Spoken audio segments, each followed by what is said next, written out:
Welcome to our channel. నేను యజ్ఞమూర్తి.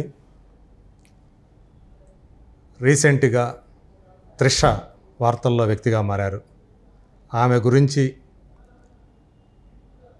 ఒక నటుడు కొన్ని రోజుల క్రితం, అలాగే ఇప్పుడు ఒక రాజకీయ నాయకుడు అవాకులు చవాకులు పేలారు. లేటెస్ట్గా అన్నా డిఎంకే పార్టీ నుంచి ఇటీవలే బహిష్కృతుడైనటువంటి ఏవి రాజు అనే అతను ఒక ఇంటర్వ్యూలో ఇంకొక రాజకీయ నాయకుడిని టార్గెట్గా చేసుకుని మాట్లాడుతూ అందులోకి అనవసరంగా త్రిషను మధ్యలోకి లాగి ఒక 25 లక్షల రూపాయలకి ఒక రిసార్ట్లో ఆమెను ఒక రాజకీయ నాయకుడు బుక్ చేసుకున్నారని చెప్పేసి నీచంగా మాట్లాడారు. అది ఈరోజు పెద్ద వివాదానికి, గొడవకి దారితీసింది. దానికి సంబంధించి మనతో మాట్లాడటానికి భరద్వాజ్ గారు ఉన్నారు, సీనియర్ జర్నలిస్ట్. నమస్తే సార్. నమస్తే, చెప్పండి. అది పరిస్థితి. త్రిష ఎంతోమంది తారలు ఉండగా ఎందుకని త్రిష ఇటీవల కాలంలో వార్తల్లో వ్యక్తిగా మారుతున్నారు? అయితే ఏడీఎంకే రాజు ఒక మాట అన్నాడు, క్షమాపణ చెబుతూ. మీరు అన్నది కరెక్టే, క్షమాపణ చెప్పాడు ఆయన. క్షమాపణ చెబుతూ ఒక మాట అన్నాడు. గొడవ అయిన తర్వాత ఇదంతా మళ్ళీ ఆయన మీద విమర్శల దాడి మొదలైన తర్వాత, ఇవన్నీ అయిపోయిన తర్వాత క్షమాపణ చెబుతూ ఆయన ఒక అద్భుతమైన మాట అన్నాడు. అదేంటంటే, త్రిష లాంటి నటుమణులు అన్నాను నేను. త్రిషని స్ట్రైట్గా అడ్రస్ చేస్తూ కాదు, వక్రీకరించి నన్ను ఇరికించారు దీనిలో అన్నాడు. అంటే ఏమిటి ఆయన ఒరిజినల్ కాంటెక్స్ట్ ఏంటి? క్షమాపణలో కూడా ఆయన వ్యక్తం చేసిన భావం ఏమిటి? సినిమా నటీమణులు అంటే సినిమా నటీమణులు అందరినీ కేవలం ఒక వ్యక్తి కాదు, ఇప్పుడు త్రిష కాదు. అంటే త్రిష లాంటి చాలా మంది అలా చేస్తున్నారని చెప్పడమే కాదు, అసలు టోటల్గా సినిమా పరిశ్రమలో ఉన్నటువంటి నటీమణులు అందరూ ఏదో ఒక ధర ఉంది, ఒక ట్యాగ్ ఉంది అన్న టోన్లో మాట్లాడాడు ఆయన. ఇదే ధోరణి, అంటే టేక్ ఇట్ గ్రాంటెడ్గా మాట్లాడేయటం, ఎవరిని పడితే వారిని ఎలా పడితే అలా మాట్లాడేయటం అనేది కామన్గా మారిపోయినటువంటి సందర్భం. అంటే ఎందుకు సినిమాల్లోకి, నాటకాల్లోకి ఆడపిల్లల్ని పంపించేవాళ్ళు కాదు గతంలో అంటే, ఇలా టేక్ ఇట్ గ్రాంటెడ్గా మాట్లాడేస్తారని చులకనగా చూసి వరుసగా 3 సినిమాల్లో చేసిందంటే ఆ డైరెక్టర్కి, అమ్మాయికి ఏదో ఉంది. ఈ ఏదో ఉంది వాళ్ళిద్దరి మధ్య, ఒక హీరోతో రిపీటెడ్గా సినిమాలు చేస్తే వాళ్ళిద్దరి మధ్య ఏదో ఉందని మాట్లాడుకోవటం అనేది చాలా కామన్ వ్యవహారం కింద మారిపోయిన సందర్భం. మనం ఒకవేళ ఉండొచ్చు లేకపోవచ్చు, ప్రపంచానికి సంబంధం లేని వ్యవహారం కదా అది వాళ్ళ సొంత వ్యవహారం, వాళ్ళ పర్సనల్ గొడవ అది. వాళ్ళు నటులుగా మన ముందుకు వచ్చారు, నటీమణిగా ఆవిడ ముందుకు వచ్చింది. త్రిష కావచ్చు, ఎవరైనా కావచ్చు. సావిత్రి మీద కూడా ఇలాంటి పుకార్లు విన్నాను నేను. కాబట్టి ఇది ఒక కల్చర్లోనే ప్రాబ్లం ఉంది. ఇది ఎంత దుర్మార్గంగా ఉందంటే, ఒక టీవీ ఛానల్ యాంకరు ఒక నటుడిని, అంటే పొలిటికల్ నటుడిని ఇంటర్వ్యూ చేస్తూ మీ సినిమా పరిశ్రమలో అని మాట్లాడి, మీ సినిమా పరిశ్రమలో ఉండరా అని మధ్యలో ఒక పదం వాడాడు. మీ సినిమా పరిశ్రమలో డాష్ ఉండరా అని అడిగితే ఆయన కంగారు పడ్డాడు. ఆ రాజకీయ నటుడు కూడా చాలా అరాచకుడు. టేక్ ఇట్ గ్రాంటెడ్గా ఆయన ఎవరి మీద పడితే వాళ్ళ మీద ఏ మాట పడితే ఆ మాట అనేయగల సమర్థుడే. అటువంటి మనిషి కూడా కంగారు పడ్డాడు, ఇదేంటి ఇంత పదం వాడేసాడు ఇతను అని. ఇది ఎక్కడి నుంచి పుట్టింది ఆ పదం అతనికి? అంత అలవోకగా ఎలా అనేయగలిగాడంటే అతని బ్రెయిన్లో మేట వేసుకుపోయింది. అది ఆ అభిప్రాయం నాటుకుపోయింది. మేట వేసుకుపోయిన భావజాలంలో నుంచి అలాంటి పదాలు అలవోకగా వచ్చేస్తాయి. అట్లా అలవోకగా మాట్లాడాడు ఇతను కూడా, ఈ ఏడీఎంకే రాజు కూడా. ఈ అలవోకగా మాట్లాడే సందర్భం అంటే, వీళ్ళు జనరల్గా ఎక్కడైనా పార్టీల్లో ఉన్నప్పుడు, పర్సనల్ గ్యాదరింగ్లో ఉన్నప్పుడు మాట్లాడితే ఓకే, మాట్లాడతారు అక్కడ. అవును, అక్కడ మాట్లాడే మాటలు నెమ్మదిగా బయటకు వస్తున్నాయి. అంటే మాట్లాడేటప్పుడు కొంత, పబ్లిక్లో మాట్లాడేటప్పుడు కొంచెం మనం సంయమనంతో మాట్లాడాలి. ఏమిటి? సభ్యతతో మాట్లాడాలి. సభ్యతే, సంయమనం కాదు. అంటే కొంచెం కల్చర్ నెరిగి వ్యవహరించాలి అనేటువంటి ప్రాథమికమైన అంశం కూడా పట్టించుకోవట్లే. పైగా ఇప్పుడు పరిస్థితి ఎలా తయారైందంటే రాజకీయాల్లోనూ సినిమాల్లోనూ కూడా దూకుడుగా మాట్లాడటం అనేది ఒక అడ్వాంటేజ్గా భావిస్తున్నారు ఈ మధ్య చాలా తరచుగా. అంటే వాడు వీడు అని వాడటం అనేది క్వైట్ కామన్ అయిపోయింది. గతంలో అంటే ఒక 15 ఏళ్ళు 20 ఏళ్ల క్రితం కూడా ఈ కల్చర్ లేదు. ఈవెన్ వైఎస్ రాజశేఖర రెడ్డి సీఎంగా ఉన్నప్పుడు కూడా చంద్రబాబుని ఎప్పుడు వాడు వీడు అనలా, ఏ రాజకీయ నాయకుడు అనలేదు. అదే అంటే ఆ సభ్యత అనేది పాటిస్తూ ఉండేవాళ్ళు, పాటించేవాళ్ళు, గౌరవం పాటించేవాళ్ళు. అంటే నువ్వు ఉరే అంటే అతనికి ఉరే అని అనమని చెప్పినట్టే కదా.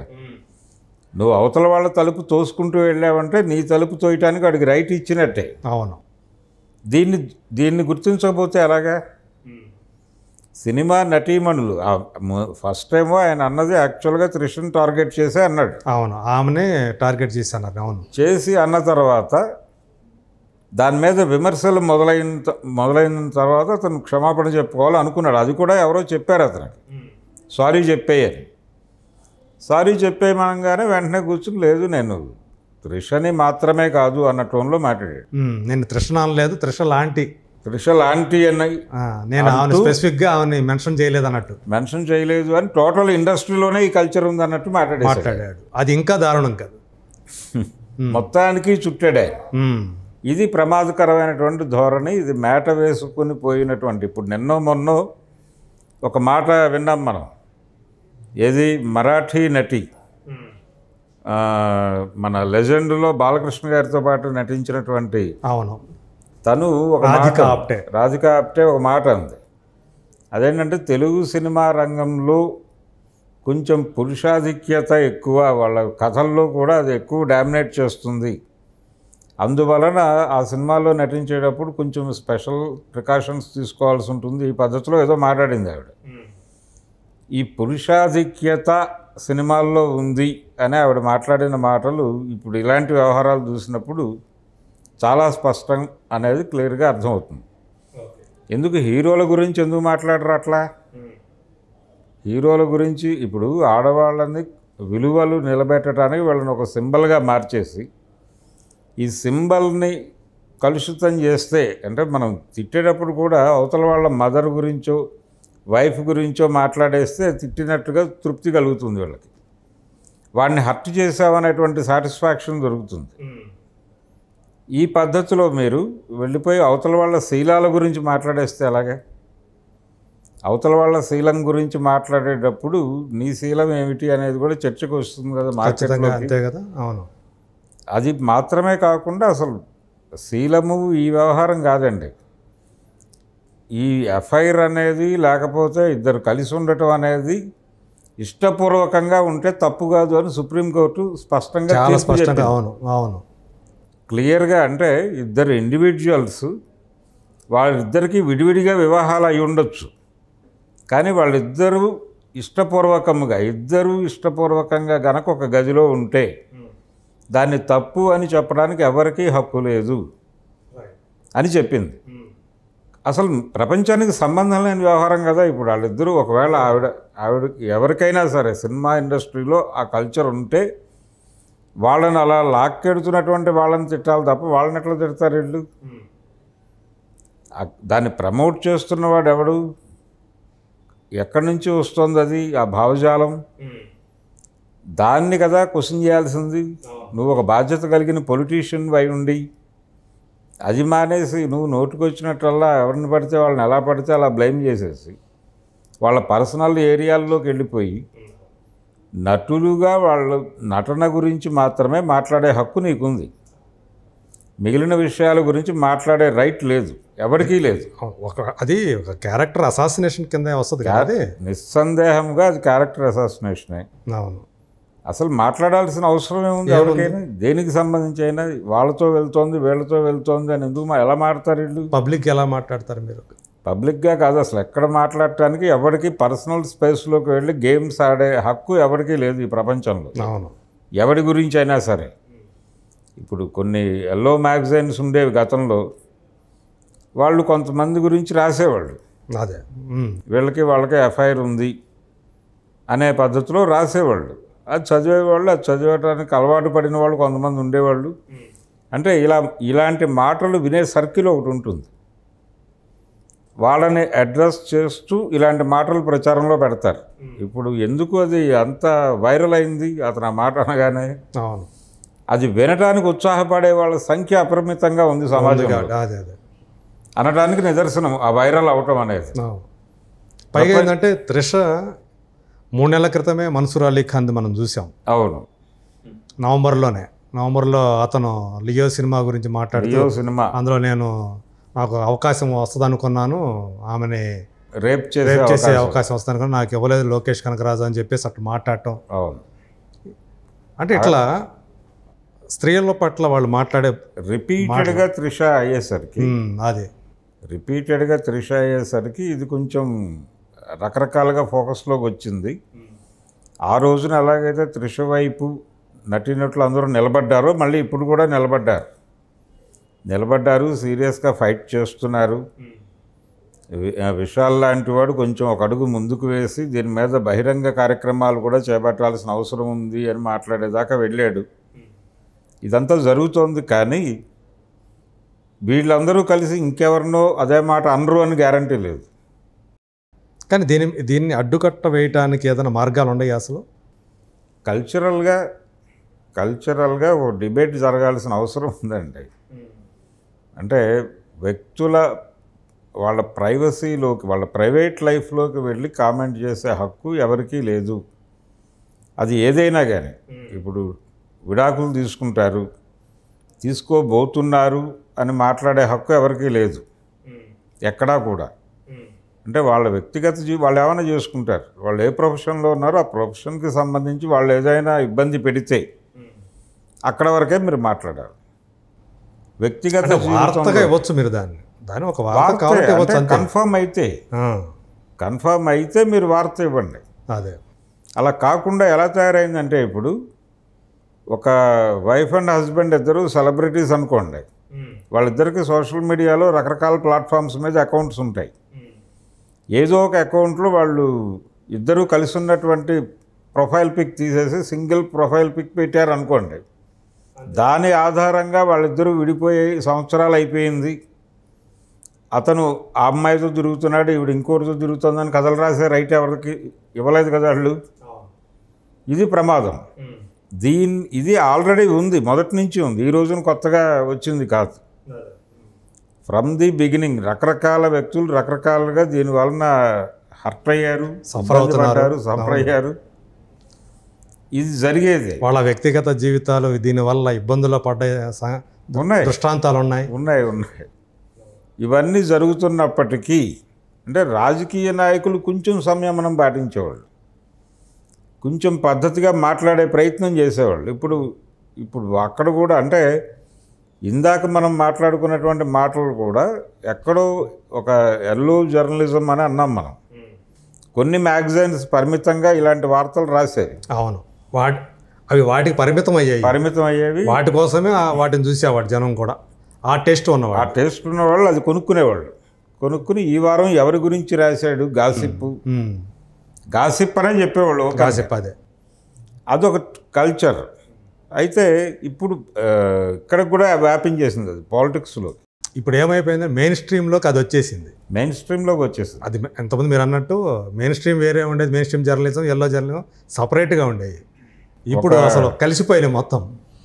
ఒక ప్రముఖ పత్రిక అంటే ఉదయంకి స్కూల్ ఆఫ్ జర్నలిజం విడిగా పెట్టినప్పుడు ఆ బోర్డు రాశారు,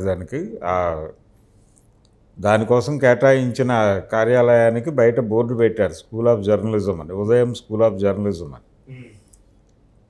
దానికి ఎల్లో కలర్ వేశారు అనుకోకుండా. ఏబీకే గారు చూసి, బాబా ముందు ఆ కలర్ మార్చండి, ఎల్లో కలర్ ఎటువంటి దానికి అన్నాడు ఆయన. అంత క్లీన్గా ఉండేది ప్రపంచం. ఇప్పుడు అంటే అతను పొలిటీషియన్ మాట్లాడటం, నిజానికి అతను బహిష్కృతుడు అంటున్నారు, కానీ ఈ వివాదం మొదలైన తర్వాతే బయటకు పంపించినట్టున్నారు. ఈ గొడవ పార్టీకి చుట్టుకుంటుందేమో అనే ఉద్దేశంతో.